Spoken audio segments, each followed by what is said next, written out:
Good afternoon, everyone. We're just going to wait a few minutes for more people to get signed in.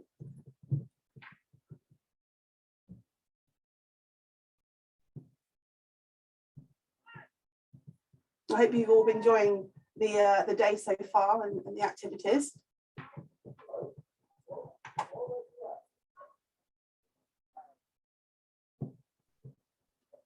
Okay, so the participants have slowed down a little bit, so I think I will make a start. Good afternoon, everyone. My name is Charlene New. I am the MBA Admissions and Operations Manager here at the Business School. It's a pleasure to meet you all, and thank you for taking the time to be with us today to find out some more information. This session is about kind of student visa process and also about kind of next steps in the process now that you've received an offer. The first half, my colleagues will take forward with the visa process, and there'll also be a chance to have a short Q&A with them as well. And then the second half will be myself and my colleague Gisela Collins, who will work through the admissions questions with you. Also, just to mention, my colleagues from Student Immigration will be able to answer any questions that you type in through the presentation. So if you have a burning question, please feel free to pop that in the Q&A box, and they'll also reply to them throughout. So for the time being, I'll hand you over to my colleague, James Tibbett, who will lead you through the visa process. Thank you. Okay, thanks very much, Charlene, and hello, everyone. My name's James Tibbett, and I'm Head of Student Immigration, and I'm here with my colleague, Nahid, who will talk to you in a minute, and Nahid's a visa advisor with the team. So we'll talk through some resources we've got on the student website about student visas and some of the ways we can help you. And as Charlene said, if you put your questions in the chat, then we'll answer them all at the end, because we only have 3 slides today. We can help you with visa queries before you start, and then also while you're on course. So queries about how many hours you can work, what types of work you can do, and then sort of options for after your studies as well. And Nahid will talk about that a bit later on.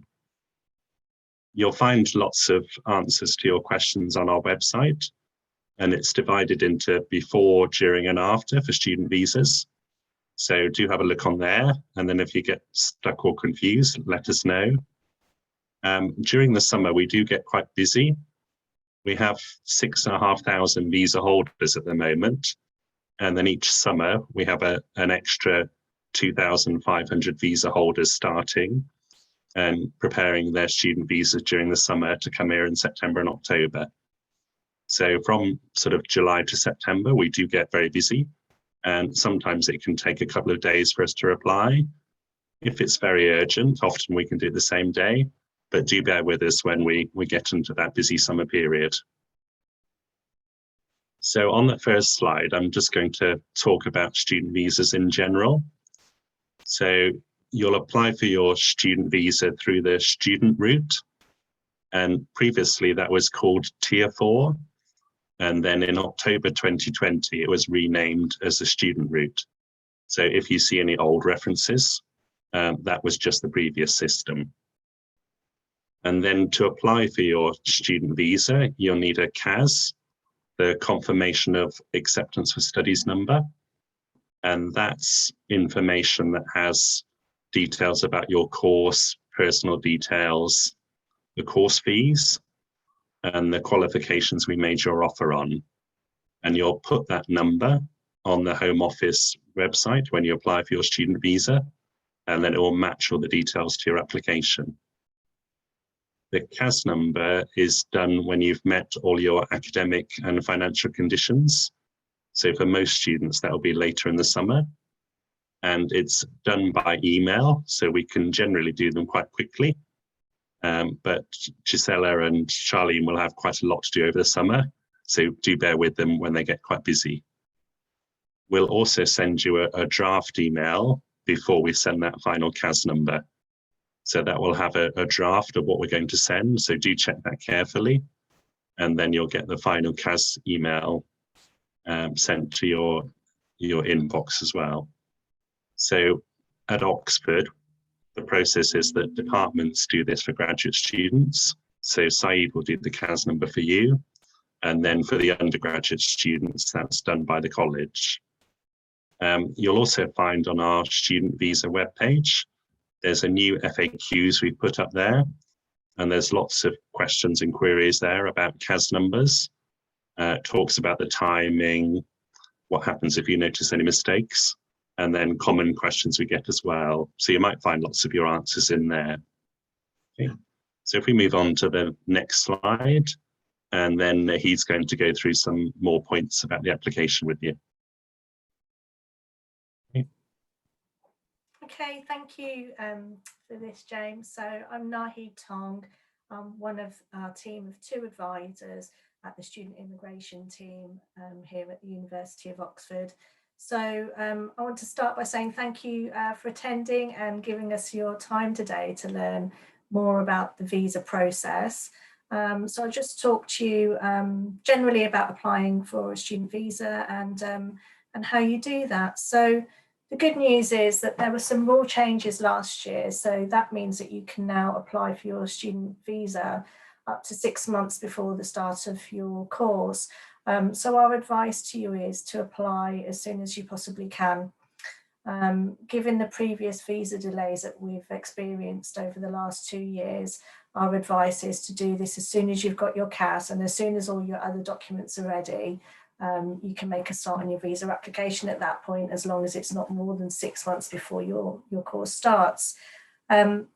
So as part of your visa application, you'll need to pay the immigration health surcharge fee.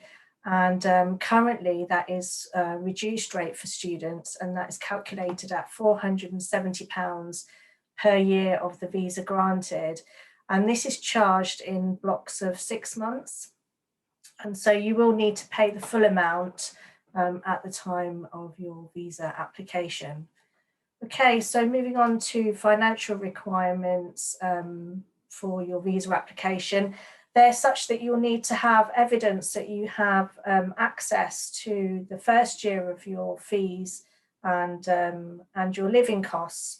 So those fees need to be either paid, and that needs to be on your CAS that you've paid the first year of your fees, or that you've got access to that amount of funding, and that needs to be updated on your CAS. And for the maintenance amount, you need to have evidence that you have £1,023 per month, and this is for a maximum of 9 months, so that is a maximum of £9,207. Now, you might not need to necessarily submit these documents at the time of your visa application, but you can be asked to show that the evidence that you have that money at a later date. So you need to have the evidence ready in case you're asked for it. So we do have a link on our web pages, and we've made a guide, which is a very useful step-by-step guide and answers most of the common queries and application questions that we get over the course of the year. So please do take a look at the guide, and the link is there on the slide. We also send circulars out to offer holders that might have any relevant updates and any timely reminders that you might need during the application process. Okay, so owing to the UK's decision, sadly, to leave the European Union, EU national students, if you're an EU national student and you don't already hold pre-settled or settled status, you'll now need to apply for a student visa to come and study in the UK. So that means that this applications process will apply to you, and you will need to pay the IHS fee as well. There are other routes which allow study. So if you already have a visa for the UK, for example, to do some work here, do contact us for advice about whether you're permitted to study on the visa that you already hold, because this means that you might not need to apply for a student visa. And keep in mind that you're not permitted to hold 2 UK visas simultaneously.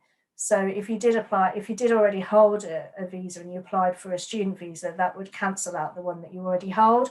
So if you are in the position that you've got a visa already, do send us an email and we can have a look at that for you. Okay, could I please have the next slide? Thank you. So I'll go into a bit of detail now about what happens when the visa is issued. So most student visa applicants will receive a sticker in their passport. This is called an entry clearance vignette. And the valid from date can be up to 1 month before your course start date. And the vignette itself is valid up to 90 days. It used to be valid for 30 days, but since the pandemic, the Home Office have increased that to 90 days. So this means that you need to enter the UK during the validity period of the vignette. So you've got 90 days to do that. When you receive the vignette, you'll also receive a letter of grant, and that states that your visa's been granted. It should tell you the end date of your visa. So you need to keep this letter with you so that when you arrive to the UK, you can collect your BRP. And the BRP card, that is the biometric residence permit. And it's a little plastic card that looks like a driving license or a national ID card. And so you'll have the rest of your leave, your permission will be granted on the BRP. So the letter of grant that I referred to will inform you where to collect your BRP from, and it's usually the local post office. The BRP will be issued to those who were asked to go to an appointment to enrol their biometrics when they were making the visa application.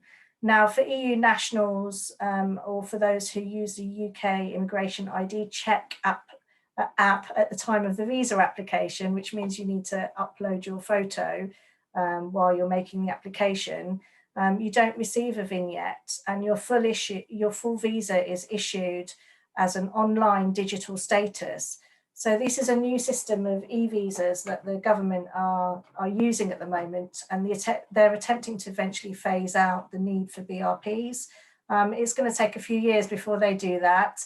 But this is a step in the right direction of not having to carry a plastic card around with you that easily gets lost and then needs replacing. So the e-visa will be completely online, and you'll be able to log in to view and prove to check your immigration status, and you'll be able to use a share code to be able to show this to employers and landlords as you need to. So everything will be online for those EEA nationals and those who use the UK Immigration ID Check app to upload their photo. Okay, so moving on to work, the student visa allows holders to work up to a maximum of 20 hours per week during term time. So this isn't an average, it's a maximum amount that you're allowed to work during term time.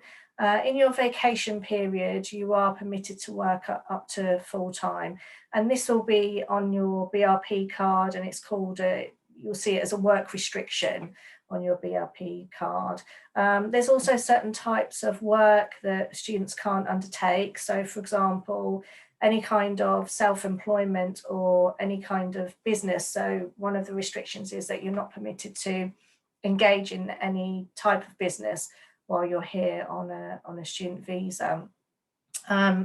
We have had an exciting development in the last year, which is that the UK government opened a new type of visa for working in the UK, which we were waiting for quite a long time. So we were really excited about this, and you may have heard of the graduate route visa. So it's a really attractive route. The great news about it is that it allows unrestricted work in the UK, and students don't need to have a job offer to be able to apply for this visa and to this route.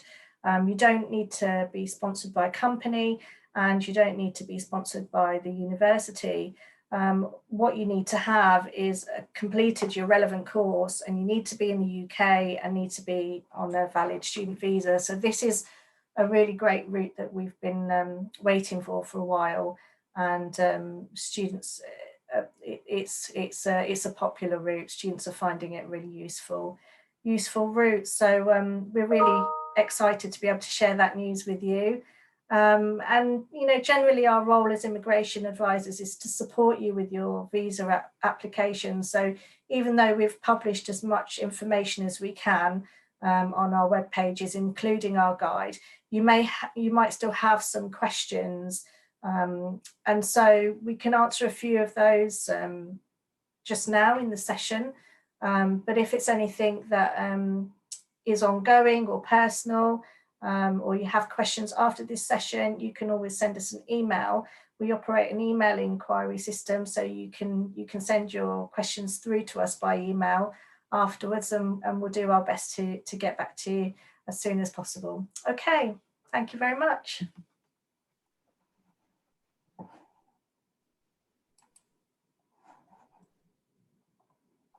Okay, yeah, thanks, Nahid. So shall we can look at some of the questions in the Q&A. Yep. I don't think we've had anything in the chat at the moment. So I'll focus on the visa ones first, and then we'll look at the other questions. So the question from Jenny, hopefully you can all see it, about work restrictions. So what if you're working remotely part-time at an American job and you're an American citizen, is that allowed? So when we've looked at this before, it's based on where you physically are. So any work done physically in the UK, even if done remotely for a US firm whilst you're in the UK, would count. So basically counting the hours once you're in the UK, regardless of whether it's physical work in the UK or you're physically in the UK, but you're working remotely for an American company, that would be 20 hours a week. So the whole purpose is you need to concentrate on your studies and not exceed those hours. Thanks, James. There's another question on work from Christian, yeah. So I can take that one.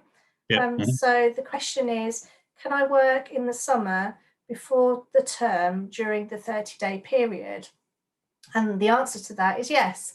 If you've got the work restriction on your visa, you are able to work, and you can work full-time in that period before your course begins, because you're deemed to be in your vacation time in that period. Okay.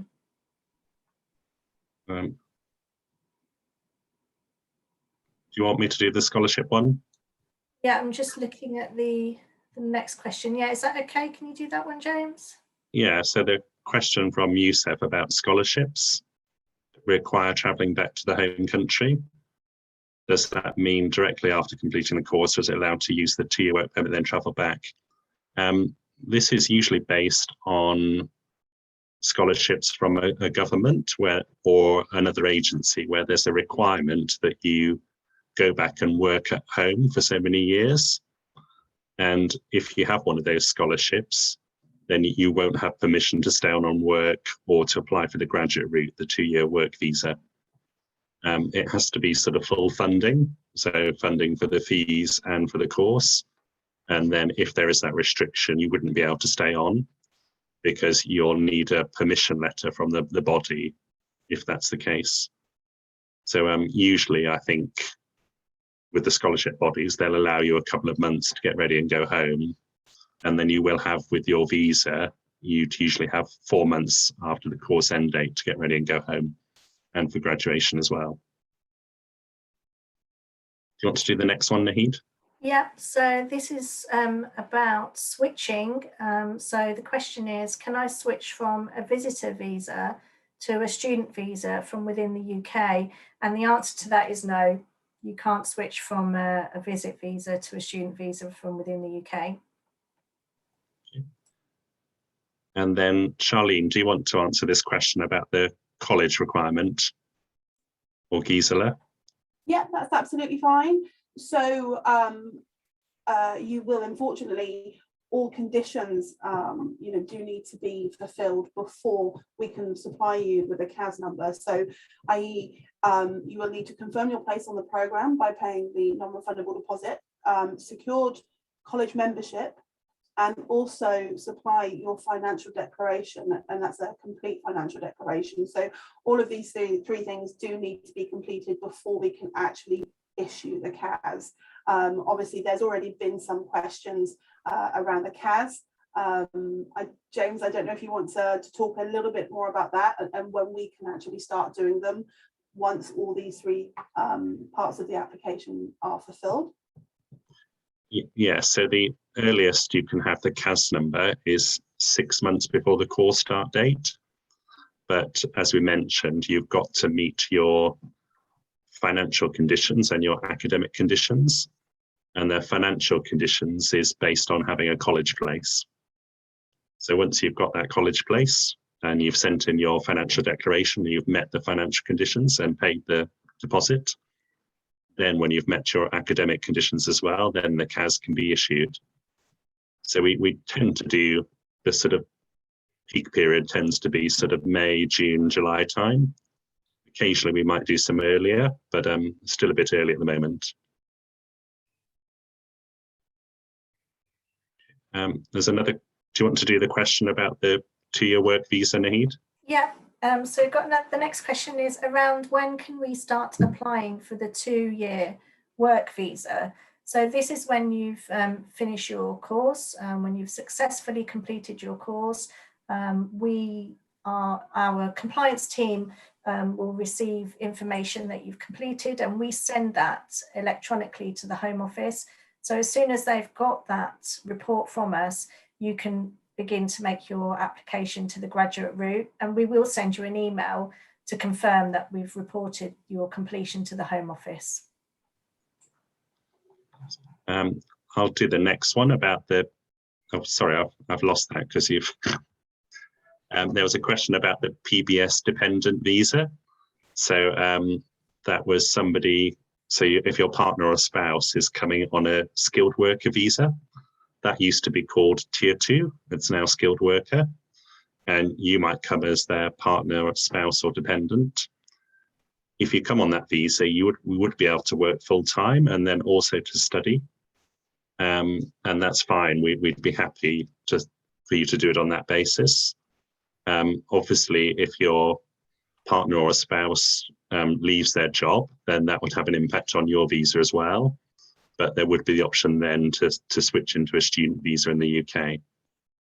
So we do have a number of students who might be on another visa type for various reasons. There was another question about, we talked about earlier about doing the American job part-time. So just to clarify, the 20 hours maximum a week is based on any work you do physically in the UK or any work you do remotely whilst located in the UK. So you couldn't do more than 20 hours, even if it was for an American job remotely in the States. If you go home in the holidays and work in the States, then those hours don't apply. So just think of it as hours when you're physically located in the UK, regardless of where the employer is.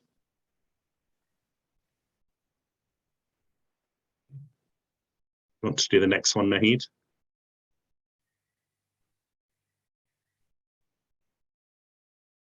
Well, I think you're on mute, sorry. Thank you, James. So the question is, apart from the graduate route, what are the other visas available to work in the UK after completing our course? So there are other options that are available. So the first one that springs to mind is the skilled worker route. For this one, you do need sponsorship from a company to be able to apply to the skilled worker route. But if you have a look on our web pages, we've got a page on what happens after your course. So there are some details on other types of visas there that are available. Yeah, and you usually do a presentation once a term at the career service, don't you? And then sometimes for a separate presentation for Saeed as well. Yeah, we do. I'll do the next one about the scholarship. So as I've received full scholarship from my organisation, do I need to send the sponsor letter for applying for the college place, for the college to consider my place? So yes, you could use that for your college financial declaration. So when you've got a college place, that could be used to meet the financial declaration. And then for most students, if you're from a low-risk country, you won't usually have to submit any evidence with a visa application. So the next question is Yep. from Christian, and that is, what counts as work hours? Does this include volunteering hours in non-profits? So actually it depends on the type of role, and there are different definitions for what is volunteering and what is voluntary work. And usually this centres around whether you've got a contract or not. So what we'd advise is for you to send us in the details of the role, and we can look at that for you. We can send you some links as to what is defined as voluntary work and what is defined as volunteering. James, just to say, Yeah. just to let everyone know as well, other questions that are based primarily on kind of referrals and colleges and things like that, we can answer in the next session. So Okay. Feel free to answer the questions based on visa, and we can take the other ones going forward. Yeah, we'll leave those for now. So we'll skip down to the skilled worker visa. So this is if you have been made a job offer. So when you finish your MBA, you might be made a job offer, and the company could sponsor you for a skilled worker visa. The advantage there is that sometimes the company might pay the fees for you, and the visa will be for 3 or 5 years. The disadvantage is that you're stuck with one employer, whereas when we talked about the graduate route, the post-study work visa, that's more flexible because you can change employers and do any type of work. But usually you'd be paying for the fees for that by yourself. To do the next one, Nahid? Yeah, so the next question is, could you please explain what is 90 or 30 days travel vignette sticker? And can I use this to do a pre-MBA internship in the UK? So the answer is that the sticker, the vignette, is something that is your visa. So that will be granted to you when you get your visa, and that is a sticker that gets put into your passport. So the maximum time that you will get to come to the UK before your course starts is 1 month. So when you come to the UK for that 1 month, you can work during that 1 month before you start your course. Thanks. I'll do the next question about when will we receive the CAS number.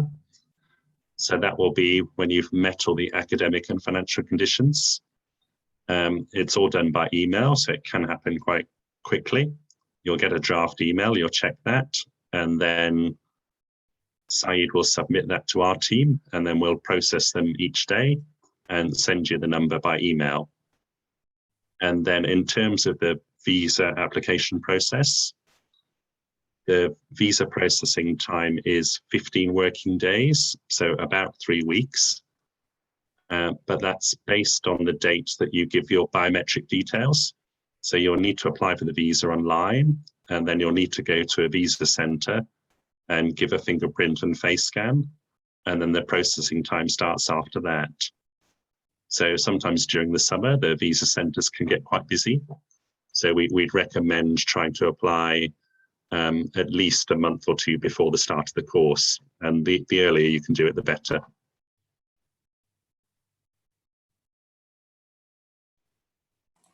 Okay, shall I take the next question from Taher?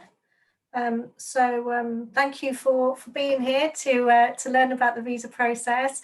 So I would advise you to make the visa application for yourself and your family as soon as you can.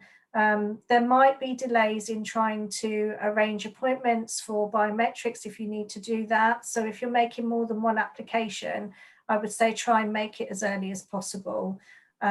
If you want more advice on how to apply for your family, please do send us an email, and we can point you in the right direction of what you might need to do in order to get those applications together. And sometimes we can also contact our account managers to just make sure that those applications are all married up together and looked at in conjunction with each other. Okay. The next one about the travel vignette or the sticker. So just to clarify, that's for non-EU students. So the earliest you can ask to arrive is 30 days before the course start date. And then the travel vignette will be valid for 90 days. That happened during the pandemic because it gave people a bit of flexibility to arrive a bit earlier or later. So you can't come more than 30 days before the start of the course. But the 90 days is to give you a bit of flexibility, but obviously you want to be here for the start of induction and everything. And then when you get to Oxford, you'll collect the BRP, which is in the form of a small credit card sized document. And that will be the visa for the duration of the course, and you'll collect that from the post office. Okay, and then there's one at the end there about a partner visa need. Hello, yeah, so the question is, how would my partner apply for a visa? Is it through the student route as well?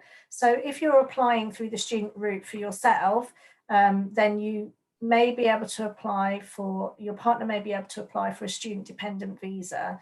Again, we've got information about this on our website, and we'd be happy to answer any questions that you may have about the application process. If you send us an email, we can send you the link to the dependent rules as well.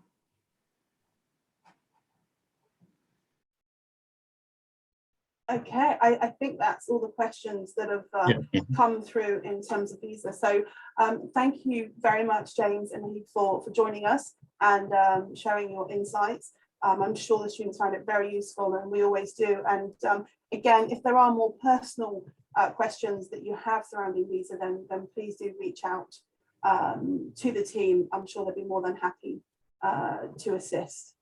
Okay. Yeah, so we, as Naheed mentioned, we do send circulars. So we're planning to send one next month, and we'll send that via Charlene and Gisela, and we'll get them to send that to the students. So we'll do a summary of all these requirements, so you can think about all the planning during the summer. Wonderful. That's great. Well, thank you so much to both of you, and hopefully you'll join us again soon. Thank you. Thanks, yeah. Thank you for having us. Thanks, bye. Bye. Bye-bye. Bye. So to everyone else that's still with us, this kind of last kind of 20 minutes really is to really be here to answer any questions that you have kind of post offer. So that whether that's colleges, we've had deferral questions, deposits, anything like that, then please feel free to pop it in the Q&A, and myself and Gisela will go through them as best as we can. One that I did want to just bring up that actually came up earlier, which James kindly answered, but I don't know, just to clarify the question, because it was due to scholarships and whether or not by providing the scholarship letter will help get the college. I'm not sure whether or not that was answered in the way that you meant the question. So just to clarify, you don't need to supply a financial declaration in order for the college to make a decision on your application. Okay, so at the point that you decide that you would like to come to Oxford and you pay your deposit to secure your place on the programme, your file will then be sent on to college for consideration, and they will make a decision whether you've submitted the financial declaration or not. Where the financial declaration really comes into play is through accommodation. So if you've been admitted at your college, the majority of colleges, well, I would probably say all of them now actually, will not secure accommodation with you until you've provided that financial declaration. So that's something to just kind of keep a lookout for. But in terms of an actual decision, then no, you don't need to submit any documentation. You just need to secure your place on the programme. Sorry, I just wanted to clarify that with everyone, just in case that was what you meant, other than from a visa kind of point of view. Great, so let's see what other questions we have. So we do have a question which is around when will we be accepted into a college at the latest. So everyone is guaranteed a college, and I know for some of you that applied in the earlier rounds, there has been a delay, and I can't apologise enough for that. Colleges are now making decisions, and there are a few colleges that are still yet to make a decision, but we are chasing them. I'm constantly chasing them, actually, so hopefully we will get them decisions to you soon. But in general, you know, we do hope to have all college decisions, even with our later stage, which is round 4. Those decisions go out in May, but we hope to have everyone kind of in a college confirmed by kind of mid-June, end of June at the very latest. But I think now that the colleges are kind of on board and they're making decisions, you know, I think for those of you that haven't heard yet, you will be hearing within the week. Like I said, we've been putting a bit of pressure on them now to get decisions, so hopefully not too long. I see a question here just saying, when can we expect to hear back about scholarships? Will it be before we accept the offer and make the deposit? Yes, it will. So the scholarship committee were meeting this week, and we're very hopeful that the decisions will go out tomorrow.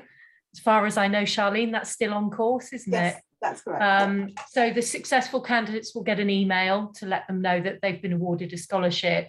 Now, those are for the Side Foundation scholarships. If it's the case that you've applied for a specific scholarship, like one of the university managed ones like Weidenfeld, or perhaps you've applied for Laidlaw, they will be shortlisting for those scholarships, because for some of them, there's an interview process.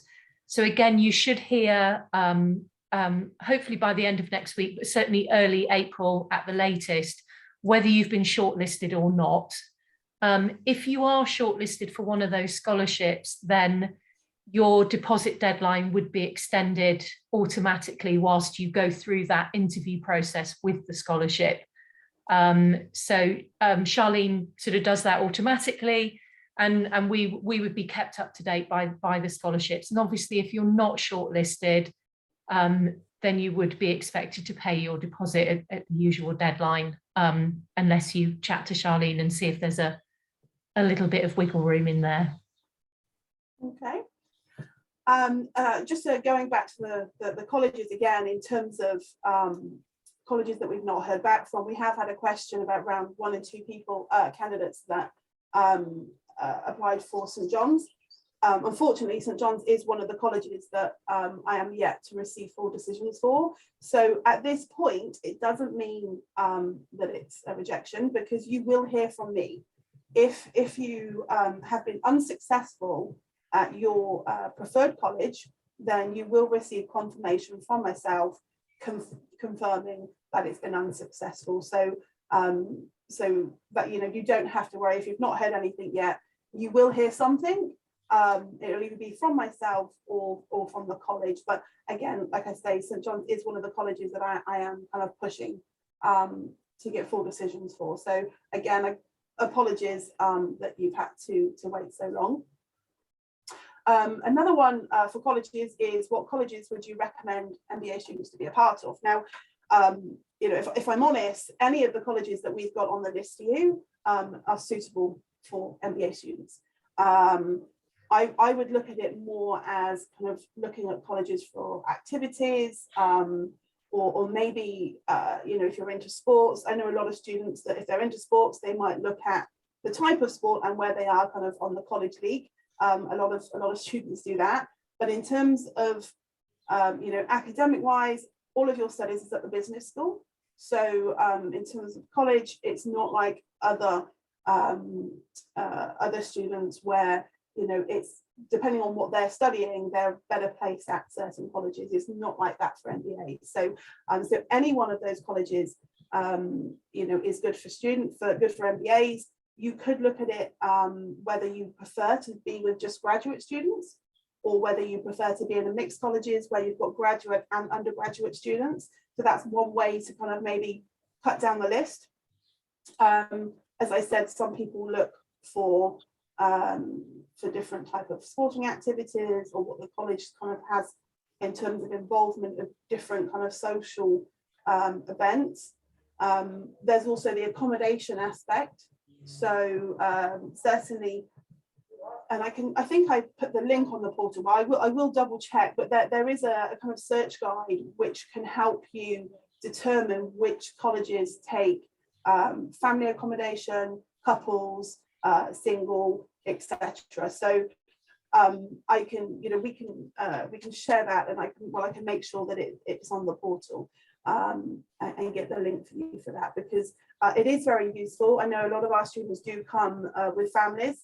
One of the bigger colleges that take a lot of MBAs are actually pretty good for family accommodation, which is Green Templeton. So that's definitely one that you should look at, along with Walsall College as well. So they are two really good colleges that can help with accommodation from that front. But certainly there are, on the university website, if you look under the college accommodation, they do have a good search where you can really see which ones are better for you. Okay, there's a question there about whether colleges accept pets. So college accommodation, the only pets that they accept are working dogs, so guide dogs or assistance dogs. We have a lot of MBA students who come every year with dogs or cats. We tend to point you in the direction of renting privately, because college accommodation really isn't set up to accept animals, and they don't tend to. So again, we can point you in the direction of the various sort of good agencies around Oxford to look at for renting privately, but that's definitely the best option if you're planning to travel with your animals. Yeah, I do think reach out to your advisors, the team of advisors that you've been working with thus far, and they will be able to help and guide you, as we do have alums and current students that have bought pets, and they're very happy to kind of share their experiences. And I think in the last 2 years, we've had students that's literally kind of taken accommodation from the current students, because they, friends with the landlord, and it's very pet friendly. So do reach out to your advisors with that if you do have any questions. We have a question about what's the usual criteria in which colleges select their members.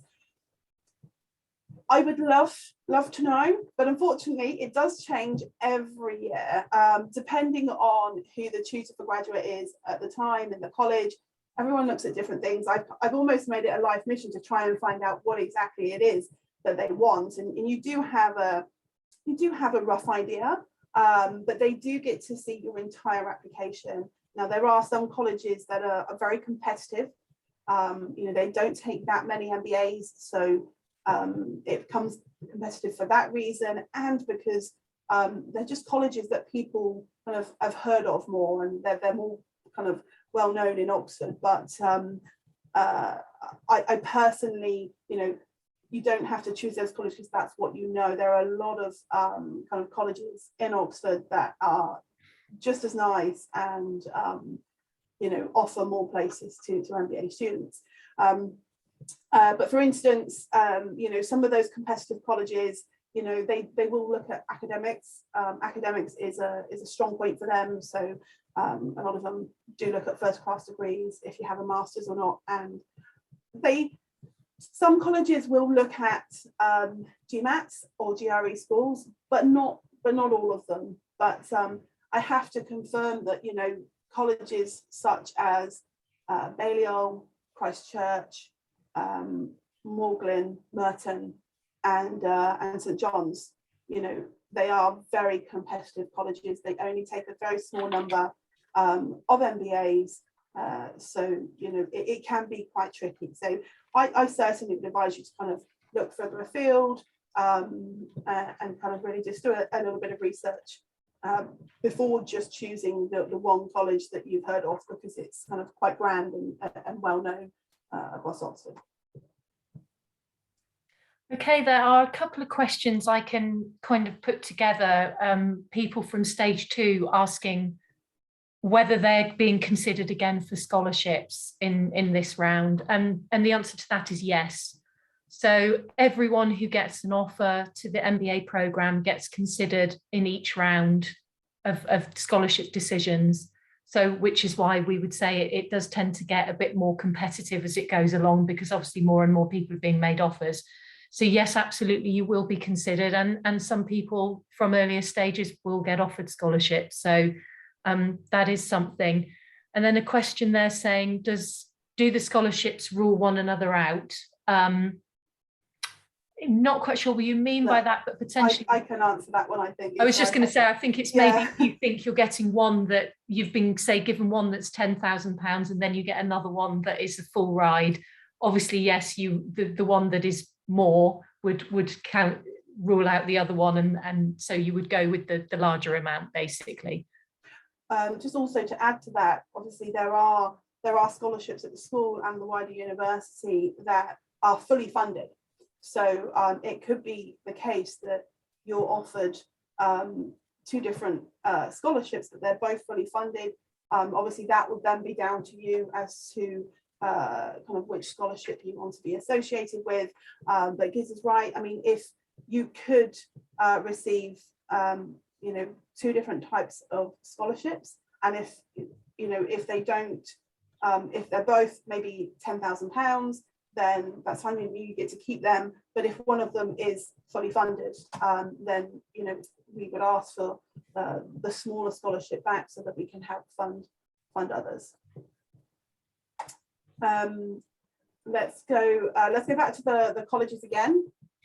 So there is a question about college accommodation and how it's set up for graduate students.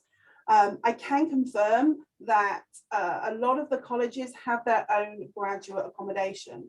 So, it's well known that if you're a graduate student, it's very rare that you get to stay within the kind of college four walls. Most of the colleges, like I say, have their own graduate building. So they are generally kind of, the majority of them are rooms with ensuite. There might be very small apartments with some colleges where you would share with somebody, but you would still have your own room, but you would, maybe you would share a kind of bathroom and kitchen. But what will happen once you've been admitted at a college, then they will reach out to you and let you know what accommodation they have available, and then you can make your selection. And I'm sure they do try their best to try and house as many people as they can, and help provide the right accommodation that you've requested. But it is difficult. There's a lot of students across Oxford, so they do their best. So bear with them. Some of them also wait until kind of May time, until they've got all confirmed students, and that everyone. So once you've confirmed your place with them, they will put you on a list. And then come May time, they will then start allocating accommodation, but they will inform you of what their process is. So you'll be well notified in terms of that. I was just going to say, sorry to interrupt, Charlene. I just only thought one thing we haven't mentioned at all is the graduate accommodation office for the wider university. So just to say, you don't have to only take accommodation through your college. The University of Oxford also has a graduate accommodation service. So you can apply for accommodation through them, and they have a wait list. Don't panic. I know a lot of people go onto that list and have a panic because they'll be told they're 138 on the list or something. Obviously, they have quite a lot of accommodation around the city. So even if you are seemingly quite low down on the list, you very often do get offered accommodation, and it can move quite quickly at certain times. So that is another option, as well as college accommodation, is through the university's graduate accommodation office. And also, as I mentioned briefly earlier, renting privately is another option for some people who prefer to do that. And there are options on the portal with regards to accommodation that has listings of private renting that our students have used in the past as well. So that's available to you. Before we carry on with the rest of the college questions, Gisela, I'm going to answer this question that came literally through quite early on with the session with James, and that's what is the deferral process for Oxford? So excuse me, I'm going to answer that. So apologies for keeping you waiting, whoever sent that in. So Oxford does have a fairly strict policy on deferrals, and it's not something that we kind of give lightly. So it's not just a case of applying and then I actually don't fancy coming this year, so I want a deferral. So the kind of, I guess the reasoning surrounding the deferrals is that it can't be based on kind of financial circumstances. So if you were requesting a deferral based around kind of work experience, or your company has asked you to stay on, or you've actually got a promotion during the time that you submitted your application to now, and it's going to benefit you, then we will take that into consideration. Also through illness or kind of family illness, we will take into consideration. So apart from kind of financial grounds, then we will look at it and obviously take it seriously. But you would have to, what happens if you would have to email us directly, and then we will take it to the committee and discuss with them on your behalf if a deferral can be granted. But do put as much information in there as you can. And like I said, if it's work related, then just add in the benefits as well of what this extra year will give you in terms of experience. And then we can take it from there. Okay, Yi has asked, I heard some of the popular colleges only accept 1 or 2 MBA students. How would I know if those places have been taken or not when I apply for colleges? When you go to the offer acceptance form on the application, on the offer portal, it's got a drop down box for the colleges. Charlene keeps that updated and she will type full next to the ones that have already taken their quota. So basically that's your way of knowing whether those colleges have already accepted all that they're going to take this year. So on top of that, it's how can we explain how the college system works? Is it only for accommodation, meals and events? Yeah, that is fairly true. Obviously, what you've got to realise is the kind of added kind of benefit of being a part of that wider network. As you all know, coming onto an MBA, it is about the kind of the connection, the network that you've got with the people that you're studying with the people that you sit next to during dinners and things like that. So it really is a big plus, I personally think, in terms of your experience at Oxford. But yes, I mean, it is there for events and dinners. It's also there for your sort of social well-being, and it's really to kind of get you integrated, like I say, with other students studying different disciplines. And I think that's a huge benefit for anyone that comes to Oxford. So like I said, the real kind of draw is the network that you would kind of be bounded with. Someone's also asked, sorry, go on. Someone is also asking the deadline to respond to a college offer. The college, I would imagine, should give you the deadline. But just to let you know, although they're making you an offer, it's not like your MBA offer where you can turn it down. Essentially, if you turn down a college place, you're also turning down your MBA place.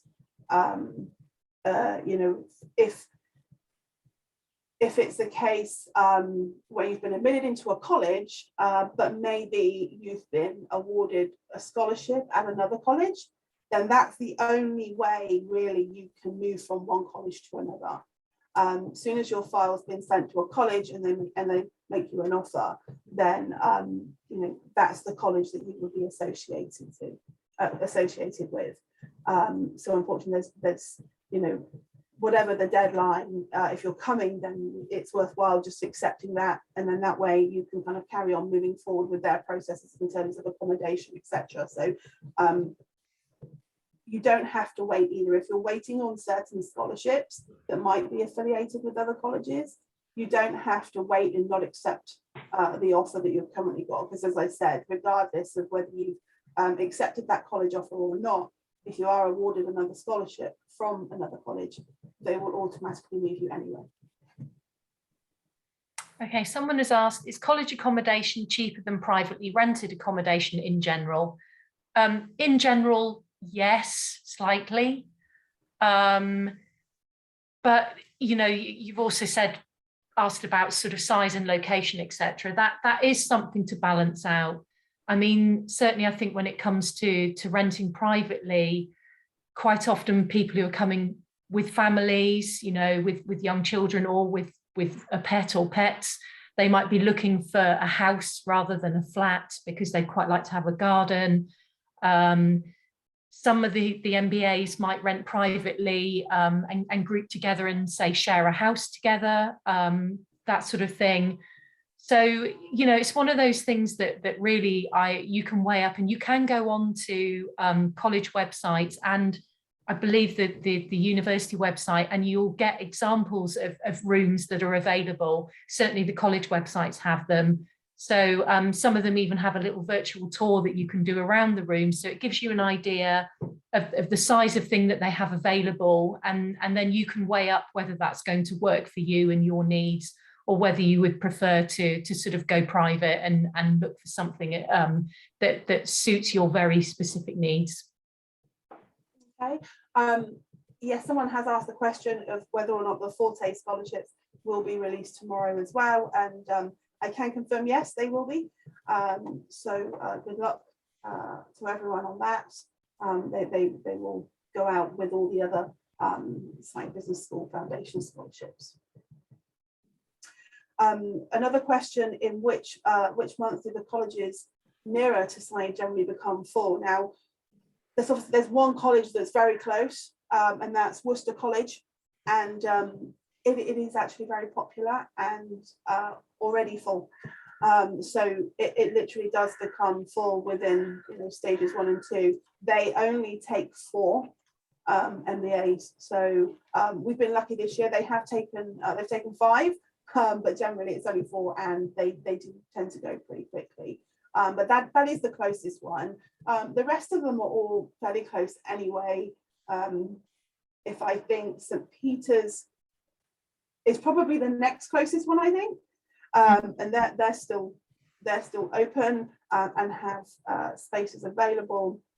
I believe they still have 5, maybe 6 spaces available. So St. Peter's, I think, would be the next college that's closer than that. But otherwise, they do tend to be in clusters. So, you know, if you do have a look at like the Oxford College map, you can kind of see where they are. Also, there's a couple of colleges that are a little bit further out. And I think when you look at them on a map, that it can be quite daunting. You're like, well, that seems like it's really far. But it's actually not that far. And just to kind of walk or cycle around the city centre is actually really nice. So don't let that put you off, because there are some colleges a bit further out, like Wolfson or Lady Margaret Hall, or even St. Hugh's, St. Hugh's is, you know, it is one of my favourites. I think I have too many favourites, but it is one, and that's just a little bit further out, but it's still walking distance, and you know, I can't say that you would walk more than 30 minutes to the furthest college. So don't let that kind of put you off in terms of choosing which college, or if you're allocated a college, you know, don't be disappointed if you think, well, it's too far out, because it's really not.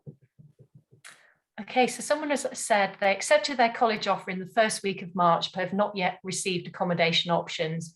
Do I need to fill out my financial declaration before receiving accommodation options? No, this varies from college to college. Some colleges have what they call an accommodation ballot.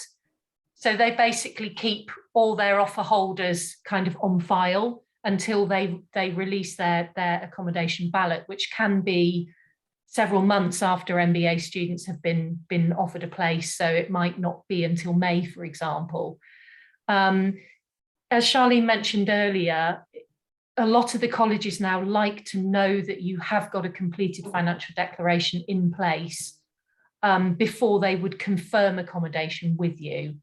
So in all honesty, if you're kind of ready to go with your financial declaration, there's no harm in getting it in now, because, you know, we can then process it and make sure that it's complete and ready to go as and when the college do start their accommodation ballot. So, you know, I would say to you as a general rule of thumb, you know, if you're ready to go with it and you've got it there and you've got all the supporting documentation, then upload it to your application portal and we can get it processed. And then it's just something that's done and sorted and it's ready to go for when the accommodation ballots start. Okay. There is a question around the number of vacancies colleges have available.